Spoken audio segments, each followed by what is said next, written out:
ఆరోపణ. కృష్ణ, ఈ బాబురావు నేపథ్యం ఏంటి? అసలు ఎన్నేళ్లుగా ఆయన అక్కడ ప్రిన్సిపల్ గా వ్యవహరిస్తున్నారు? ఆయన వెనక ఏమైనా రాజకీయ వర్గాల అండదండలు ఏమైనా ఉన్నాయా?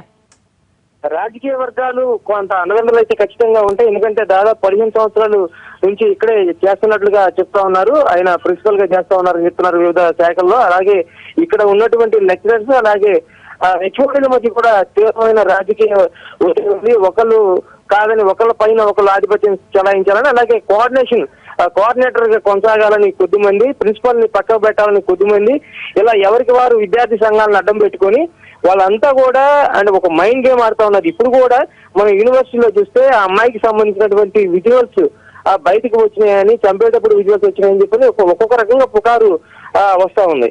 అంటే ఈ మొత్తం నేపథ్యంలో పొలిటికల్ గేమ్ అంటే రాజకీయాల కన్నా ఇంకా ఎక్కువగా ఇక్కడ యూనివర్సిటీలో రాజకీయాలు జరుగుతాయి అనేది వాస్తవమని ఇప్పుడు కళ్ళారా చూడాల్సి వస్తా ఉన్నది. కృష్ణ, ఏమనిపిస్తోంది అంటే విద్యాబుద్ధులు నేర్పించి రుజువర్తన నేర్పించాల్సిన ఒక ప్రిన్సిపలే రేవ్ పార్టీస్ కి తీసుకువెళ్ళటం, లేట్ నైట్ పార్టీస్ కి తీసుకువెళ్ళటం, అలా ఆడపిల్లలతో కలిసి డాన్సులు చేయడం ఏ విధంగా చూడొచ్చు? అసలు మిగిలిన స్టూడెంట్స్ ఎవరైనా, సెక్సువల్ హరాస్మెంట్ కి గురైన స్టూడెంట్స్ ఎవరైనా నిజ నిర్ధారణ కమిటీకి కంప్లైంట్ చేశారా? లేదంటే అక్కడ ఉన్నటువంటి సహ ఉద్యోగినులు ఎవరైతే ఉన్నారో ఫీమేల్స్ ఎవరైనా కంప్లైంట్ చేశారా? ప్రస్తుతానికి అయితే లేడీ లెక్చరర్స్ ఎవరు కంప్లైంట్ చేయలేదు. కానీ విద్యార్థి సంఘాలకు సంబంధించినటువంటి ఆడపిల్లలు అయితే చాలా పెద్ద ఎత్తున కంప్లైంట్ చేశారు. ఎందుకంటే ఒక విద్యార్థికి ఒక ప్రిన్సిపాల్ కి ఇటువంటి పవిత్రమైన సంబంధం ఉండాలి. అలాగే వాళ్ళని రేవు పార్టీలు కదా నైట్ పార్టీలు తీసుకువెళ్లాల్సినటువంటి అవసరం ఏంటి? అంటే ఎంత కల్చర్ నేర్చుకోవాల్సి వచ్చినా ఇట్లా చిందులు వేస్తేనే, అర్ధనగ్న బట్టలు వేసుకునే చిందులు వేస్తేనే ఆ కల్చర్ వస్తుందా? ఇటువంటి పార్టీలకి ఎందుకు తీసుకువెళ్లారు అంటే భయపెట్టు, స్టూడెంట్స్ ని భయపెట్టి, లేదంటే ఏదైనా పిక్నిక్ ప్లాన్ చేసుకున్నప్పుడు కూడా ఖచ్చితంగా ప్రిన్సిపల్ దాంట్లో ఇంటర్ఫియర్ అయ్యారని కూడా విద్యార్థులు ఆరోపిస్తా ఉన్నారు. అయితే ఎటువంటి సంబంధం అయితే ఉండకూడదు. అటువంటి సంబంధాన్ని ప్రిన్సిపల్ ప్రోత్సహిస్తున్నారని ఒక వర్గం చెప్తుంటే, కాదు అతను చాలా సంవత్సరాలుగా ఇక్కడ ఉండటం వల్ల అతని ఒక సీనియారిటీని తట్టుకోలేక కొద్దిమంది అతని మీద బురదలుతా ఉన్నారని చెప్పని రెండు వర్గాలుగా విద్యార్థులు విడిపోయి ఈ రోజు ఇక్కడ ఘర్షణ పడిన వాతావరణం మనకు కనిపిస్తూ ఉండేది. కృష్ణ, ఏ విధంగా చూడొచ్చు అంటే రిషితేశ్వరి పేరెంట్స్ అంటున్నారు ఇది ముమ్మాటికి హత్య, ఇది ఆత్మహత్య కాదని. ఒకవేళ ఆమె ఇటువంటి వాతావరణం మనం విజువల్స్ లో ఎన్టీవీ స్క్రీన్ లో చూస్తున్నాము అంటే లేట్ నైట్ పార్టీస్ కావచ్చు, అలాగే రేవ్ పార్టీస్ కావచ్చు, ఆమె మీద ఏమైనా ఒత్తిడి తేవడం కానీ, లేదంటే ఇతర విషయాలు ఆమె సెక్సువల్ హరాస్మెంట్ గురి అవ్వడం కానీ, రిషితేశ్వరికి సంబంధించిన ఫ్రెండ్స్ కానీ, లేదంటే మిగిలిన స్టూడెంట్స్ కానీ ఏమైనా చెప్తున్నారా? అలాంటి ఇన్ఫర్మేషన్ ఇవ్వడానికి ఏమైనా సిద్ధంగా ఉన్నారా? అంటే రిషితేశ్వరికి సంబంధించినటువంటి సూసైడ్ నోట్ లో కూడా ఇదే విషయాన్ని ప్రస్తావించినట్టు, నన్ను చాలా బాధ పెడతా ఉన్నారు, గడిచిన 2 నెలలుగా నన్ను బాధ పెడతా ఉన్నారు, నా తండ్రి వచ్చి చెప్పాడు ప్రిన్సిపల్ కి, అయినా ఎటువంటి చర్యలు తీసుకోలేదు, అట్లాగే నన్ను సినిమాకి రమ్మని ఇబ్బంది పెడతా ఉన్నారని చెప్పని తోటి సహ విద్యార్థుల వద్ద కూడా వాపోతున్న పరిస్థితి. అట్లాగే ఈ నేపథ్యంలోనే ఒక విద్యార్థిని పంపించి అక్కడ అమ్మాయికి నీకెందుకు, నేను ఉంటాను, నువ్వు వాళ్ళు చెప్పినట్లు విని, సీనియర్లు చెప్పినట్లు విను అని చెప్పని అంటే ఒక వ్యూహాత్మకమైనటువంటి ధోరణిలో ఆడపిల్లల్ని ట్రాప్ చేసే విధంగా ఇక్కడ ప్రవర్తిస్తా ఉన్నారని తెలిసింది. ఈ నేపథ్యంలోనే ఆ ఆడపిల్ల ఎవరైతే ఉన్నారో ఆ అమ్మాయి ద్వారా ఈ మొత్తంలో కూడా ఎపిసోడ్ నడిపి సీనియర్లతో సినిమాకి అంటే మూవీకి రావాలని చెప్పని కూడా ఆహ్వానించినట్లుగా తెలుస్తా ఉంది. దీంతో ఎప్పటికప్పుడు తీవ్రమైనటువంటి మానసిక ఒత్తిడికి గురైనటువంటి రిషితేశ్వరి ఆ రోజు ఆత్మహత్యకు పాల్పడినట్టుగా కూడా మనకి ఇక్కడ సమాచారం అందుతా ఉంది. కృష్ణ, ఓ వర్గం స్టూడెంట్స్ డిమాండ్ చేస్తున్నారు అంటే నిజ నిర్ధారణ కమిటీ మీద మాకు నమ్మకం లేదు, సింగిల్ జడ్జితో విచారణ జరిపించాలని, అందుకే సుముఖంగా ఉన్నారా? అంటే కమిటీ అనేది ఇక్కడ యూనివర్సిటీ అధికారులు ఏర్పాటు చేసుకుంది. దీనికి చట్టబద్ధత అయితే ఏమి ఉండదు. మామూలుగా కేవలం ఇక్కడ జరిగిన వాస్తవాలు ఏంటి, నిజాలు ఏంటి అనేది వాళ్ళు కొంత నిర్ధారణ తీసుకొని ఆ రిపోర్ట్ ని కేవలం పంపించడం వరకు, యూనివర్సిటీకి అందించడం వరకే జరుగుతూ ఉంది, వీసీకి అందించడం జరుగుతూ ఉంది.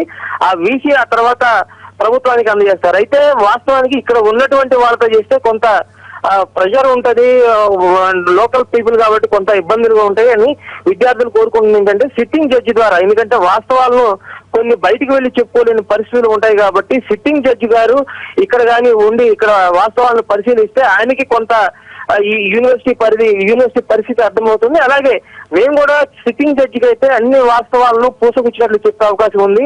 ఇక్కడ ఈ కమిటీ ముందు చెప్పిన విషయాలు ఎవరికి చేరవేస్తారో, ఎవరికి ఎలా వెళ్తాయో తెలియని పరిస్థితి కాబట్టి సిట్టింగ్ జడ్జి చేత మాకు విచారణ చేపిస్తే అన్ని రకాలుగా బాగుంటుంది. అలాగే రిషికేశ్వరికి సంబంధించినటువంటి అనుమానాస్పద మృతి, ఇది ఆత్మహత్య లేక హత్య, ఎందుకు వెంటనే బాడీని పంపించారు, పంచనామా జరగకుండానే ఎందుకు తొలగించారు, దాని తర్వాత ఫోటోలు ఎందుకు తీయలేదు, ప్రతి ఒక్కళ్ళ చేతిలో సెల్ ఫోన్ ఉన్న నేపథ్యంలో ఎందుకు తీయలేదని కూడా పెద్ద ఎత్తున ఇక్కడ అనుమానాలు వ్యక్తం చేస్తున్నారు. అది కూడా చాలా క్రూషియల్ అంశం. మనం ఎందుకంటే ప్రతి ఒక్కరి చేతిలో ఫోన్ ఉన్న నేపథ్యంలో ఏ చిన్న ఇన్సిడెంట్ జరిగిన ఫోటోలు తీస్తాము, కానీ ఇంత పెద్ద యూనివర్సిటీలో ఒక అమ్మాయి ఆత్మహత్య చేసుకుంది అంటే దాన్ని ఖచ్చితంగా ఫోటోలు తీసి ఇవ్వాల్సిన పరిస్థితి ఉంటది. కానీ అవేమీ లేకుండా హడావుడిగా పంపించేశారు అని ఇక్కడ విద్యార్థులు చెప్తారు. దీంతో పాటు ఒక విద్యార్థి ఈ అమ్మాయి చనిపోయింది, ఆత్మహత్య చేసుకుందని ఫోన్ చేశాడని చెప్తా ఉన్నారు. ఆ విద్యార్థి ఎవరు, ఆ విద్యార్థికి ఏ విద్యార్థిని ద్వారా సమాచారం వచ్చిందని కూడా పోలీసులు విచారణ చేయాలి. కానీ తూతు మంత్రంగా చేస్తా ఉన్నారు కాబట్టి సిట్టింగ్ జడ్జి ద్వారా చేపిస్తేనే విచారణ ఖచ్చితంగా ఉంటుందని విద్యార్థులు కోరుతా ఉన్నారు. అంటే పాసిబిలిటీస్ ఎంతవరకు ఉన్నాయి? అంటే వర్సిటీలో చట్ట వ్యతిరేకంగా, చట్ట విరుద్ధంగా ఇటువంటి అసాంఘిక కార్యకలాపాలు జరిగేటప్పుడు మానసిక వేదనకు గురయ్యి ఇట్లా సూసైడ్ చేసుకోవడం కానీ లేదా హత్య చేయడం, ఒక మిస్టీరియస్ డెత్ ఇక్కడ కనిపిస్తోంది రిషితేశ్వరి విషయంలో. ఇలాంటి విషయాలు లీగాలిటీస్ ఎలా ఉంటాయి? లీగాలిటీస్ విషయం వచ్చేసరికి అంటే మన సిట్టింగ్ జడ్జి ద్వారా చేపించాలని విద్యార్థులు డిమాండ్ చేస్తున్నప్పుడు కూడా రిటైర్డ్ జడ్జి ఎవరైనా ఉన్నప్పుడు కూడా వాళ్ళని కూడా ఇటువంటి విషయాల్లో వాళ్ళ పాత్ర కూడా తీసుకోవచ్చు. లేదంటే ఇక్కడ యూనివర్సిటీలోనే సీనియర్లు ఉంటారు, వాళ్ళతో పాటు ఇక్కడ లోకల్ గా ఉన్నటువంటి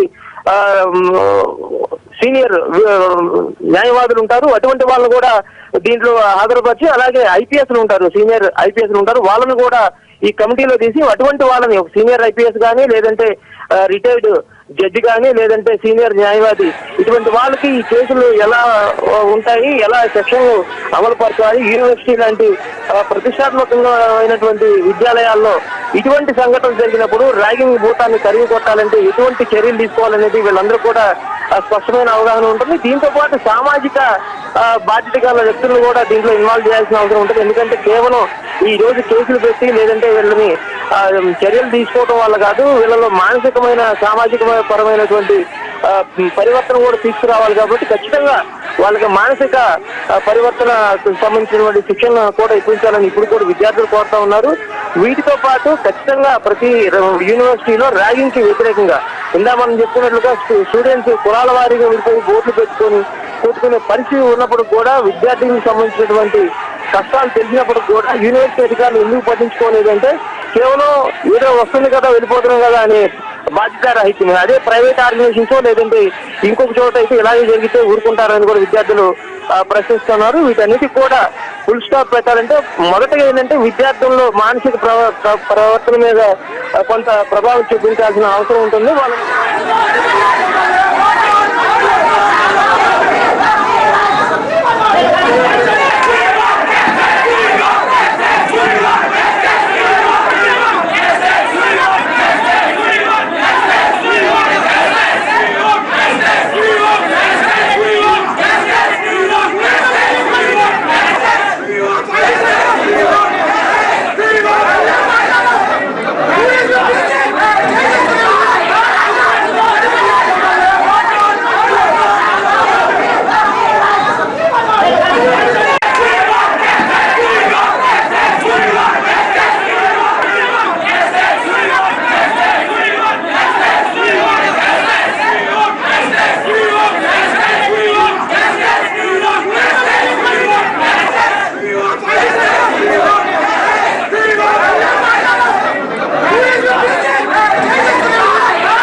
నాగార్జున యూనివర్సిటీలో జరుగుతున్న నిజ నిర్ధారణ కమిటీ విచారణలో రెండు వర్గాల మధ్య ఘర్షణ చోటు చేసుకుంది.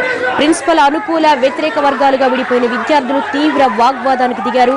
తోపులాటలతో పరిస్థితి ఉద్రిక్తంగా మారింది. ప్రస్తుతం మనం ఎన్టీవీ స్క్రీన్ మీద చూస్తున్నాం ఆ దృశ్యాలు.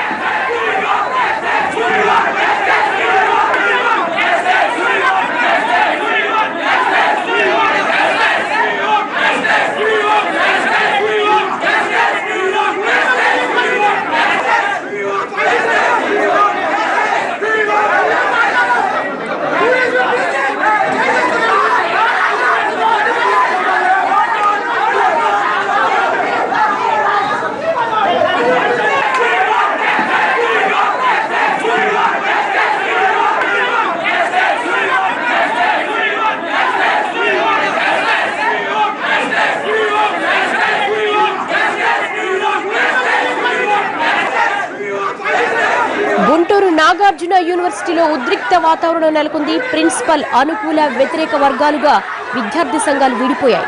ఇరు వర్గాల విద్యార్థులు ఒకరిపై ఒకరు దాడులకు దిగారు. ఇరు వర్గాల ఘర్షణతో యూనివర్సిటీలో భయానక వాతావరణం నెలకొంది. న్యాయం కావాలి అంటూ ఓ వర్గం విద్యార్థులు నినాదాలు చేశారు.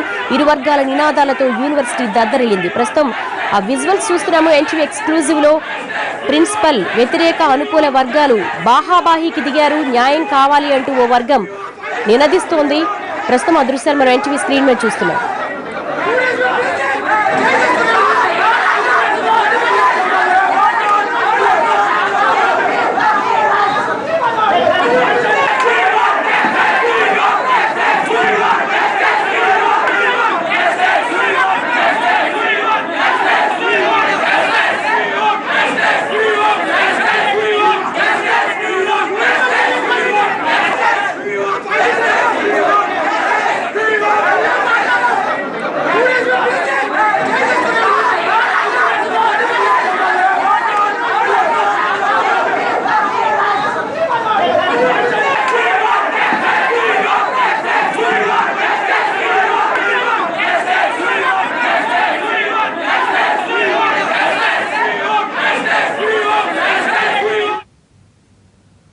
ఇవి ఇప్పటివరకున్న అప్డేట్స్. నెక్స్ట్ రింగ ప్రసాద్.